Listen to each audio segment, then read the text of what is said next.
Right, okay, we're having a little bit of technical issues here. Okay, Trump and Putin met in Alaska on Friday. Afterward, Trump seemed pretty optimistic, even though he gave no details. Now, we know they met again today. He met today with Zelensky and the leaders of the European Union, all the major leaders of the European countries that are concerned about the situation over there. So a few things that we do know. Trump has already said, Zelensky is not really dealing from a strong position. So he's going to have to give up some territory. Territory probably was lost back in 2014, Crimea. That happened under the Obama administration.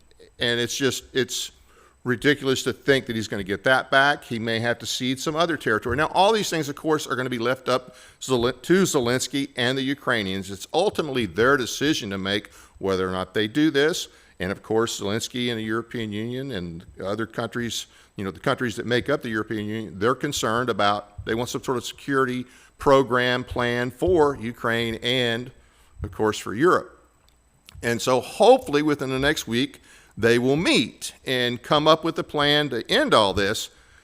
A couple of things here. Number one, this is still not our fight, okay?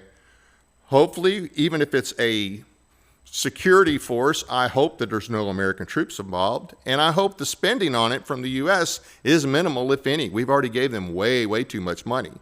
And as far as Europe helping, they have stepped up from the past of what they've done in terms of providing for their own defense. But let's face it, they're way behind the power curve, and they can barely keep their own countries under control. They've let so many Islamic migrants come over there, illegal aliens and all. They're about to lose their country. I mean, they are in a mess. I think they would have a civil war if they were to get involved in a wider war somewhere else. I don't think they could keep their country in line. So I hope that this ends soon.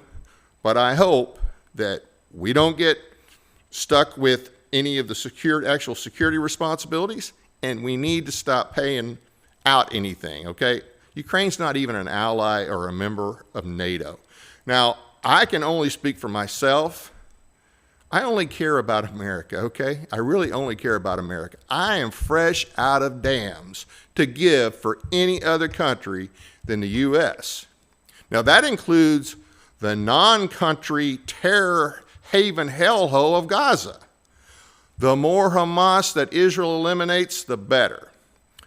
Yes, I understand there's some innocent people there, but there were a lot of innocent people killed on 9/11, and Gaza and the entire Muslim world celebrated.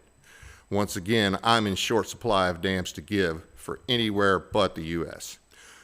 Speaking of Hamas, at one time, our FBI believed that CAIR, that's the Council on Islamic American Relations, was Hamas.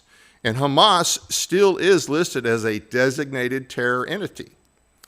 Well, maybe somebody finally reminded the federal government of that, because now the Trump administration is in the process of designating CAIR, and more importantly, the Muslim Brotherhood, the granddaddy of most Islamic terrorist organizations worldwide, as foreign terrorist organizations.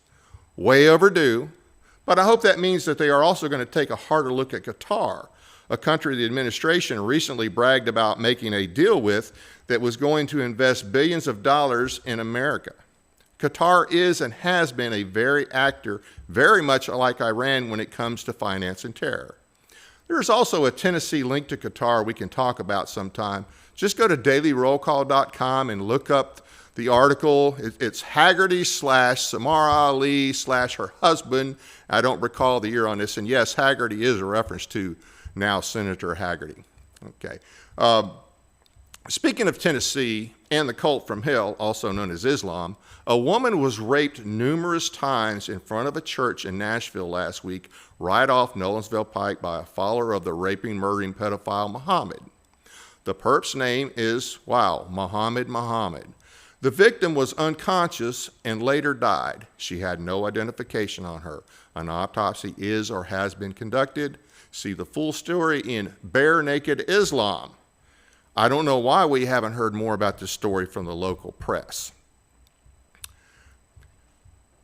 I think that deporting illegal alien Muslims should be one of our highest priorities. Europe has stupidly allowed Muslims to take over, and now they're paying the price. We need to learn from them what not to do. And that's the informal report for tonight.